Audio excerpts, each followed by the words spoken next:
Los movimientos sociales, empiezo por España, creo que han dado un salto enorme desde lo que llamamos el movimiento de los indignados del 15 de mayo de 2011. Primero porque no se esperaba esa salida tan masiva a las plazas y a las calles, no solamente desbordando a los partidos políticos tradicionales, sino desbordando a los sindicatos y desbordando a las formas más tradicionales de organización popular. Una generación que es la generación más amplia que hemos tenido en España, porque ya ahora hay menos españolitos que antes, la pirámide de población está creciendo, que es la generación mejor formada, ya formada en términos europeos, digamos, ya sin dictadura, y cuyo porvenir, digamos, en España era claro, y es claro todavía, que están viviendo, de hecho, peor mis propios hijos que la generación anterior, que la generación de sus padres. Una indignación muy fuerte. Y esto no solamente en cuanto a movilización, que es evidente, ¿no? Incluso al buen comentario público que las encuestas daban de esta movilización. Es decir, que ciertamente habría un 70-80% de aprobación en las encuestas de la movilización anti-sistema tradicional de partidos, bancos, penalización europea hacia los países periféricos, no solamente por ahí, ¿no? Que es una movilización muy indignante, sino que además en el año siguiente se organiza algo que a mí me parece muy interesante, que lo he visto menos en América Latina, que son lo que llamamos las mareas. Las mareas son formas, por ejemplo, la marea verde o la marea blanca o la marea azul, por colores. La verde es la de educación, ya que estamos en Río Sal en un tema de educación, en donde profesores, alumnos y padres toman un liceo, un instituto, y acuerdan y debaten cómo debe gestionarse mejor el instituto, etcétera, etcétera, aparte de protestar frente a las autoridades estatales por los recortes económicos a los profesores, por la falta de medios para los alumnos, por la falta de democracia de los padres también en el propio colegio. De manera que se crea un movimiento no de sindicatos de estudiantes o de profesores o de asociaciones de padres, sino que se crea un movimiento de todos juntos, lo cual le da un carácter sociopolítico mucho más fuerte que una reclamación salarial o una reclamación de derechos. Igual en los hospitales, en la marea blanca frente a la privatización, igual en la marea azul por la privatización de los canales de agua en los municipios, etc.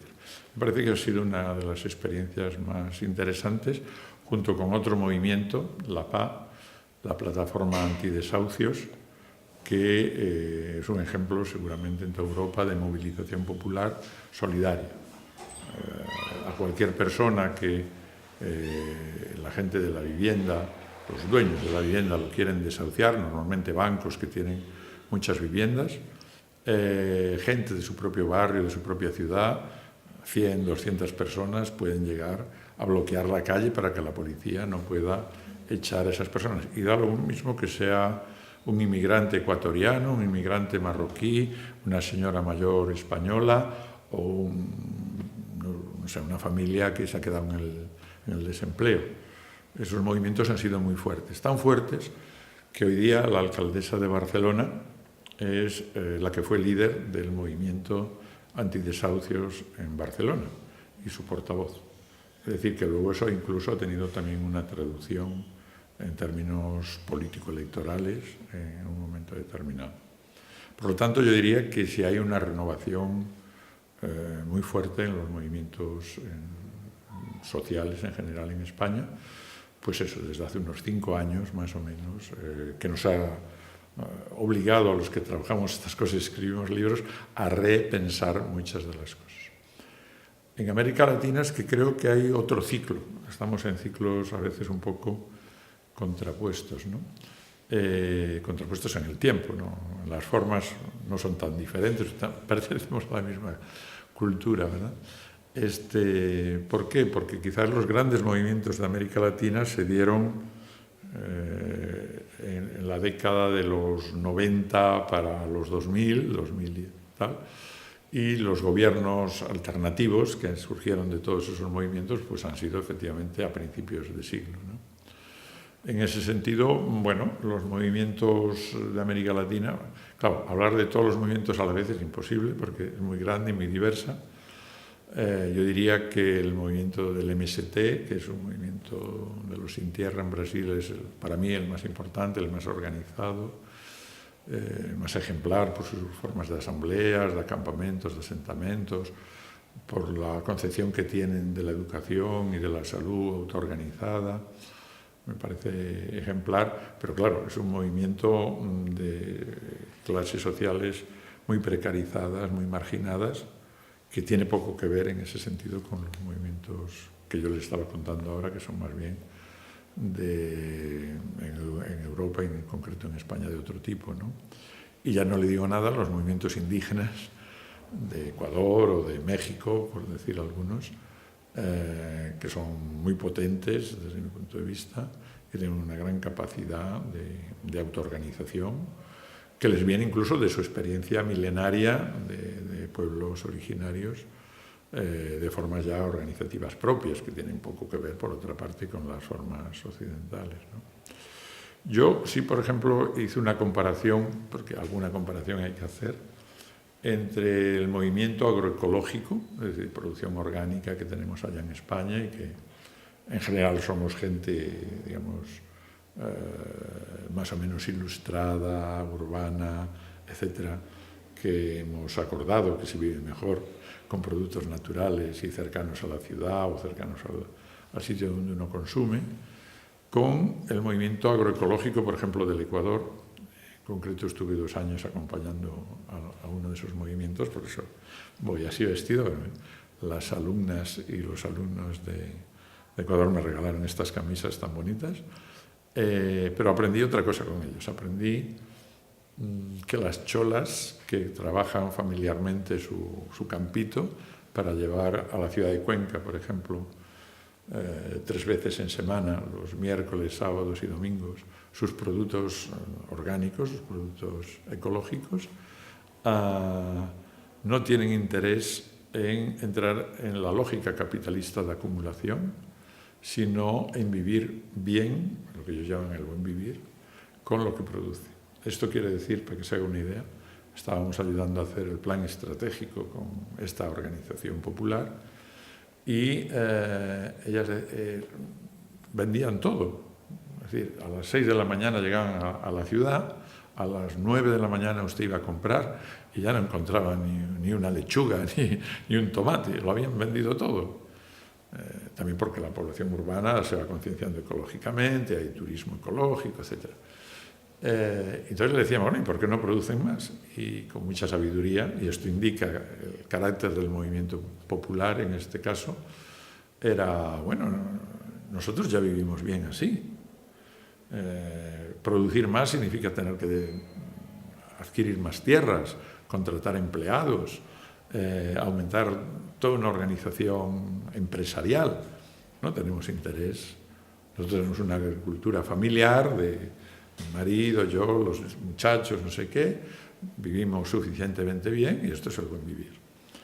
Entonces a mí me parece que ahí sí hay una conexión, aunque los actores son tan sumamente diferentes. Imaginen esta familia andina, totalmente andina, con su pollera, su sombrerito, su forma totalmente andina, ¿verdad? Argumentando agroecológicamente así, ¿no? El buen vivir.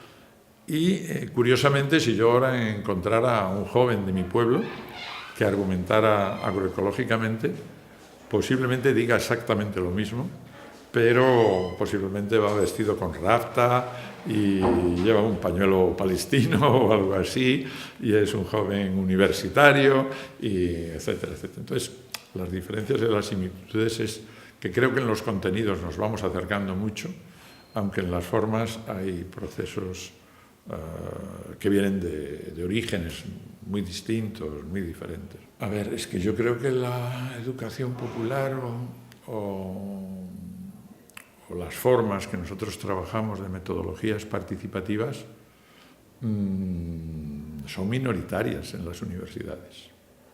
Entonces, las universidades son de las entidades últimas en enterarse de estos fenómenos. Las universidades en su conjunto, me refiero, ¿no? Yo creo que estos movimientos son movimientos innovadores, tanto en América Latina como en el sur de Europa. Hay estudiantes, por supuesto, en un caso y en otro que están ahí, pero eso no es la universidad. La universidad son los profesores, los rectores, las juntas de departamento y esas cosas. Y estos se enteran a los 20 años o así de que ocurre esto, ¿no? Se enteran en el sentido profundo de la cosa. ¿Por qué? Porque su tesis doctoral, su tesis de maestría, su tesis de lo que sea, sus libros que manejan, están escritos hace 10, 15 años. Y siguen viviendo de lo mismo y no se renuevan en la lógica. Y dan la clase, los profesores, digo, mis compañeros, para no hablar de otros, ¿no? Siguen dando la misma clase que hace 15 años, 20 años, no sé qué. No salen con sus alumnos en general a investigar, a hacer un plan con estas mujeres de los Andes o estar en las plazas con los muchachos indignados. Por lo tanto, se enteran los últimos. Es decir, hombre, se enteran en el sentido profundo de vivirlo, convivirlo y construirlo. Sí, escriben una tesis doctoral, un artículo, no sé qué, pero desde fuera. Es decir, sin entender el meollo por dentro. Es algo así como si un médico les viera a ustedes o a mí, ¿no? Y sin hacerme radiografías, sin auscultarme, sin hacerme pruebas de sangre, sin ver cómo era mi historial de vida, me dijera, bueno, usted tiene que tomar estas pastillas y váyase. No, bueno, eso es un médico muy superficial. Y muchas veces la universidad cumple ese mal papel de decir que es la ciencia sobre los movimientos sin entender qué es lo que está pasando dentro, porque no está dentro. O sea, y para entenderlos, obviamente, uno tiene que estar muy apasionado dentro. O sea, yo no puedo entender a Einstein o a cualquier científico del siglo XX o más actual sin ser un apasionado de la interacción con su investigación, ¿no?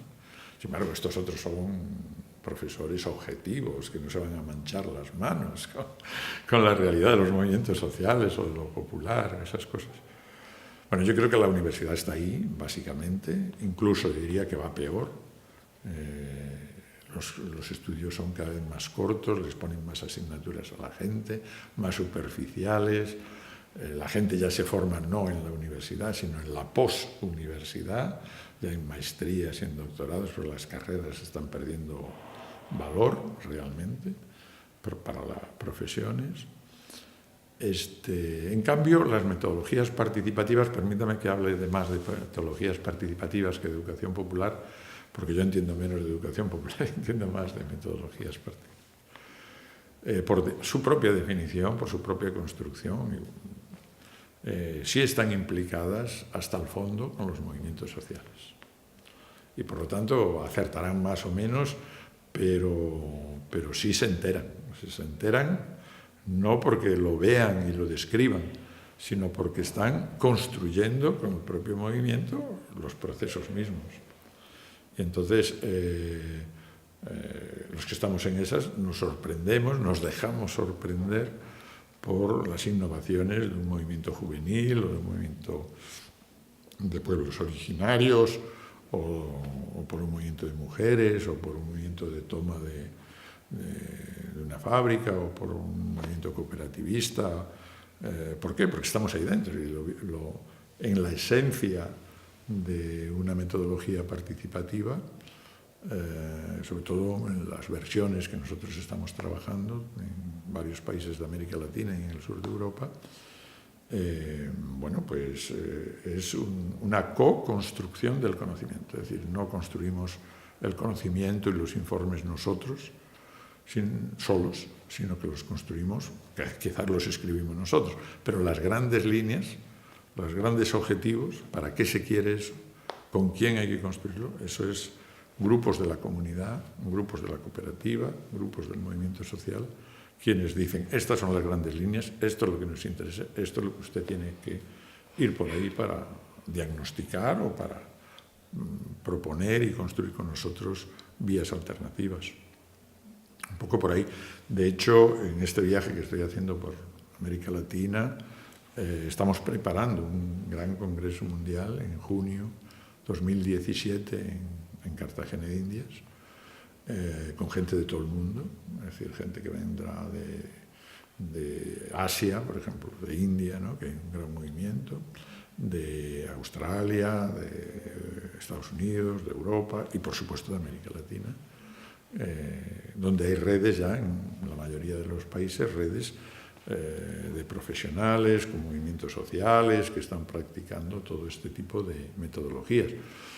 Pero es más, el universitario que está fuera, con cuerpo y medio fuera de la universidad y con medio cuerpo o más dentro de un movimiento social, es ese tipo de persona, más que el que está metido en la universidad y mira a los movimientos un poquito de lejos.